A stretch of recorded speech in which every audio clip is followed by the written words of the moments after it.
How to score 90 plus marks in your IAS Prelims Examination 2025.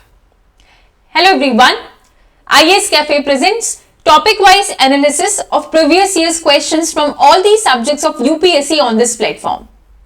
Okay, so we had completed the questions of modern Indian history and ancient Indian history. So those who are new on our platform, please do visit our playlist. वहां पे आपको modern India के और ancient India की जो history है उसकी PYQs का डिस्कशन मिल जाएगा. हमने मिडिवल हिस्ट्री के क्वेश्चंस के साथ शुरुआत करी थी. That is the topics from early medieval history to the Delhi sultanate. इसके 5 क्वेश्चन हम डिस्कस कर चुके थे. आज का जो डिस्कशन है वो स्टार्ट होने वाला है from question number 6. Question says which of the following phrases defines the nature of the hundi generally referred to in the sources of post harsha period. So basically post harsha की अगर हम बात करें तो वो एक तरह से आपका मिडिवल जो टाइम है उसी को रेफर कर रहे हैं. इस मिडिवल टाइम में ये जो टर्म हुंडी है वो किस लिए यहाँ पे यूज हुआ है. सो बीइंग वेरी ऑनेस्ट, अगर मैं एग्जाम देने बैठती तो मुझे भी इसकी थीम नहीं समझ आती कि ये कहां से आ गया है. ऑल्दो टर्म्स इंपॉर्टेंट है बट ये हुंडी कहां से क्या आया है वो मुझे नहीं मालूम. तो हम सिर्फ इसके बारे में जान लेंगे कि इन फ्यूचर अगर कहीं आता है तो हम इसको ध्यान रखेंगे. अगर आप लोगों को पता है कि इसकी थीम क्या है या फिर कहां से पूछा गया तो आप मुझे कमेंट सेक्शन में बताइएगा. ठीक है, तो यहाँ पे 4 ऑप्शन है. पहला, an advisory issued by the king to his subordinate.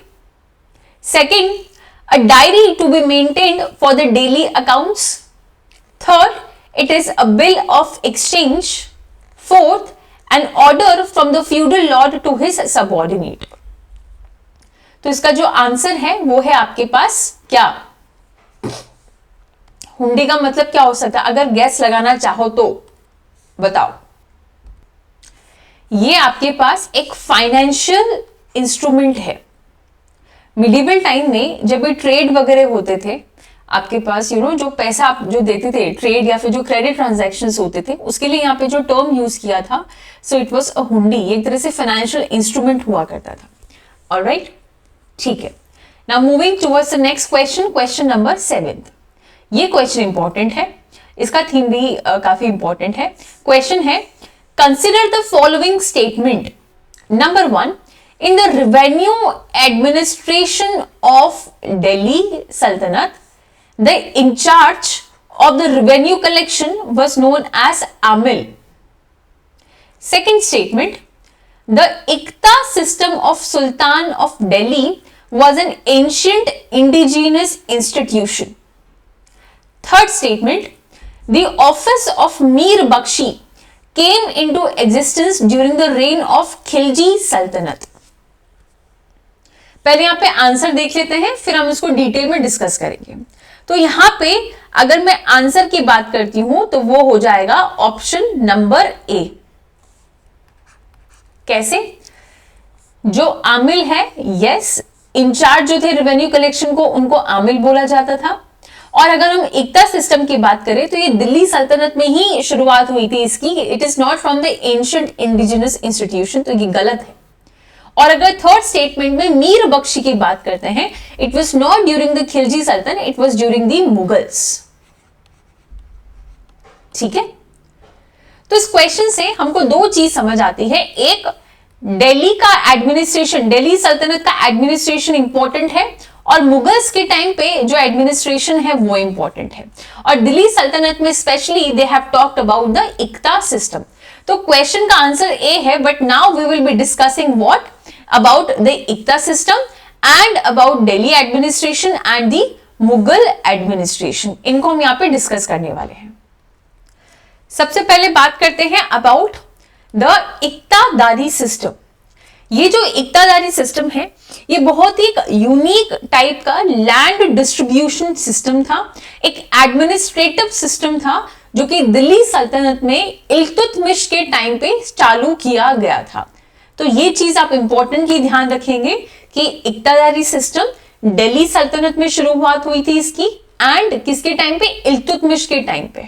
ठीक, अब इस इक्तादारी सिस्टम में क्या था कि जो दिल्ली सल्तनत के अंदर जो लैंड्स हैं उनको अलग अलग जो पोर्शंस है उसमें डिवाइड कर दिया जाता था into large and the small tract, जिसको हम इक्ता बोलते थे, और वो अजाइन कर दिया जाता था सुल्तान के जो सोल्जर्स होते थे, ऑफिसर्स होते थे, या फिर जो नोबल्स होते थे।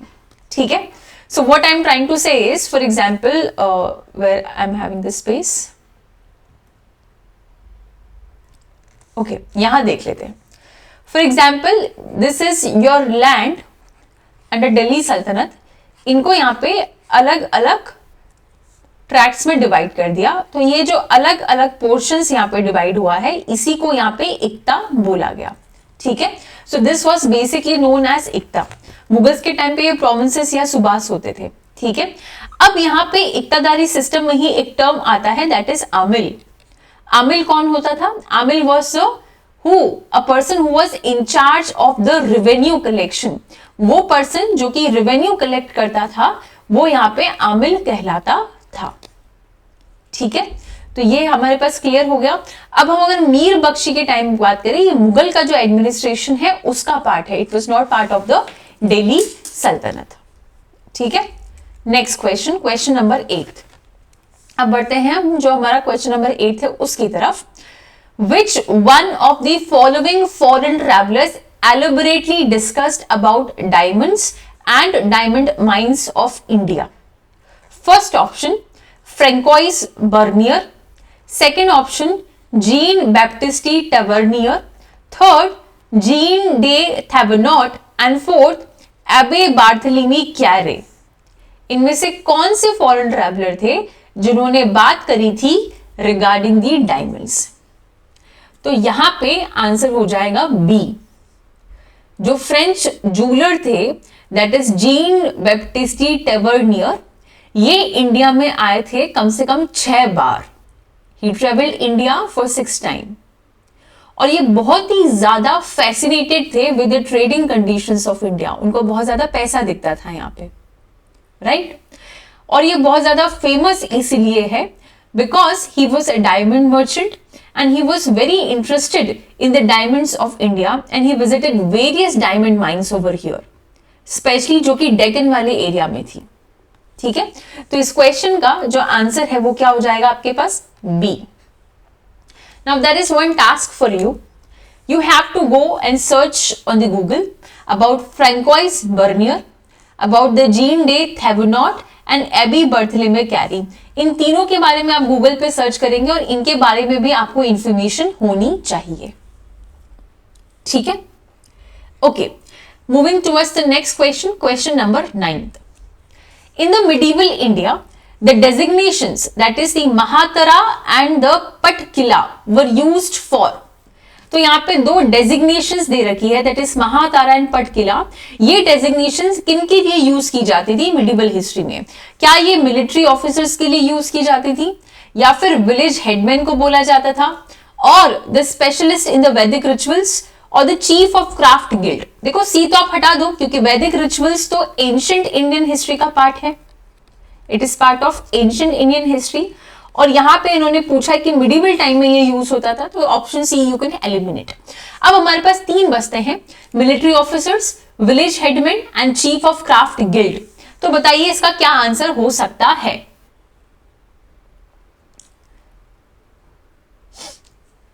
बताओ। इसका जो आंसर है वो है बी। बी, जो महातरा होता था ये एक तरह से इसका मतलब होता था that is representatives of towns और विलेजेस। जितने भी टाउन्स या विलेज है उसका जो एक उत्तराधिकारी या फिर रिप्रेजेंटेटिव बोल सकते हो आप, उसको महातरा बोलते थे। ठीक है, और ये एक टाइटल है वो यूज होता था ड्यूरिंग द एडमिनिस्ट्रेशन, जब आपके पास सिलहारा डायनेस्टी। आप थोड़ा सा मिडिवल हिस्ट्री में इतना ज्यादा डीप में बुक में लिखा हुआ नहीं है, बट आप इतना याद रखोगे कि सिलहरा डायनेस्टी हुआ करती थी, और सिलहरा डायनेस्टी में ये टर्म जो है यूज किया जाता था mahattara for the representation of the town और विलेज। और उसी के साथ एक और टर्म था दैट इज पटकिला। ठीक है, पटकिला। तो आंसर यहां पे क्या हो जाएगा? बी। अगला सवाल, question number 10। Who among the following laid the foundation of Rashtrakuta Empire? ये तो मालूम होना चाहिए राष्ट्रकूटा एम्पायर। 3 एम्पायर है हमारे पास, पालास, द गुर्जर प्रतिहार्स एंड राष्ट्रकूट। ये 3 बहुत इंपॉर्टेंट नाम है, पालास, द गुर्जर प्रतिहार्स एंड राष्ट्रकूट। इन तीनों के बारे में आपको पता होना चाहिए। और ये जो राष्ट्रकूट है उस पे सवाल है कि इनका जो फाउंडेशन है वो किसने किया था। पहला ऑप्शन है क्या, ये अमोघवर्ष ने किया था, दंती दुर्ग ने किया था, ध्रुव ने किया था, या फिर कृष्ण वन ने किया था। So who was the founder of Rashtrakuta empire. ठीक है, तो एक बार हम देखो आंसर तो दंती दुर्ग है। Dantidurga was the founder of the Rashtrakuta empire. Rashtrakutas के बारे में थोड़ा सा पढ़ते हैं। ठीक, चालुक्यास को हरा के राष्ट्रकूट आए थे, इतना हमें मालूम होना चाहिए। सो चालुक्यास के जो लास्ट रूलर थे यानी कि Kirtivarman second, right, Kirtivarman second was the last Chalukya ruler. उनको हरा के आपके पास आए Dantidurga and he founded the Rashtrakuta empire.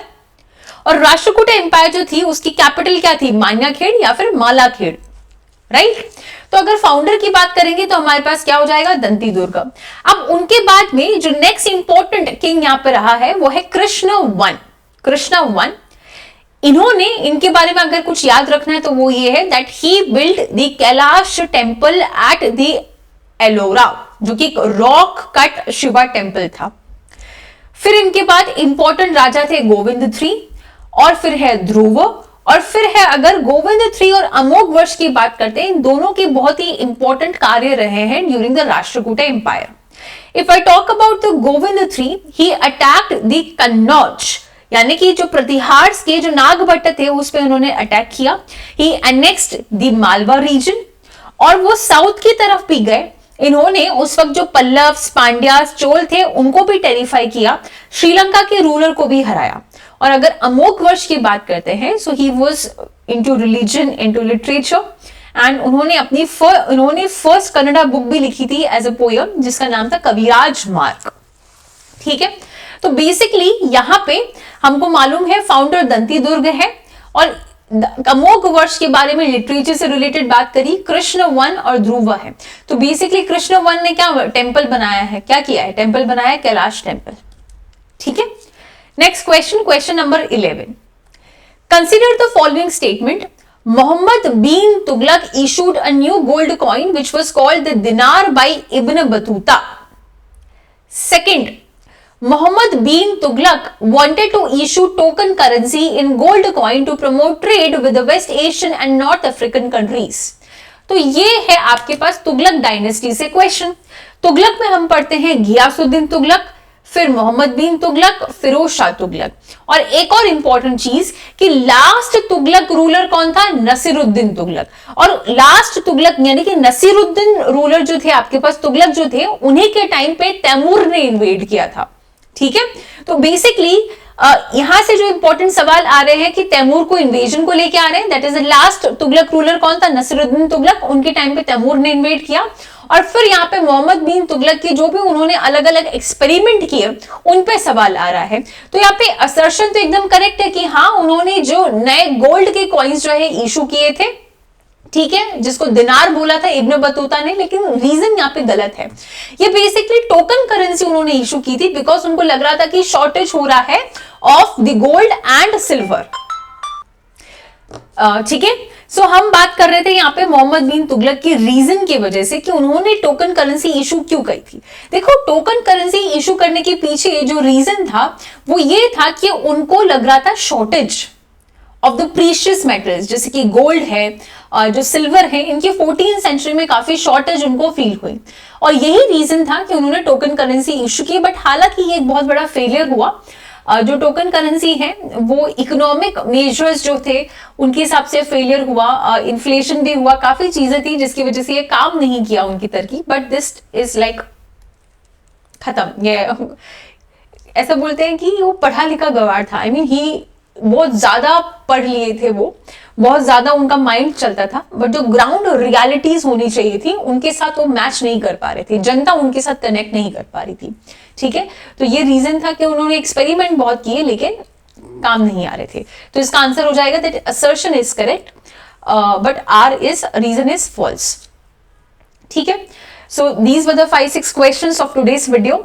हम मिडिवल हिस्ट्री के क्वेश्चन थोड़ा सा फटाफट करेंगे, बिकॉज इसमें से अभी पहले क्वेश्चंस आते ही नहीं थे और अब जो क्वेश्चंस है वो थोड़े से डायरेक्ट क्वेश्चंस होते हैं, तो हम इसमें ज्यादा टाइम वेस्ट ना करेंगे, ठीक है।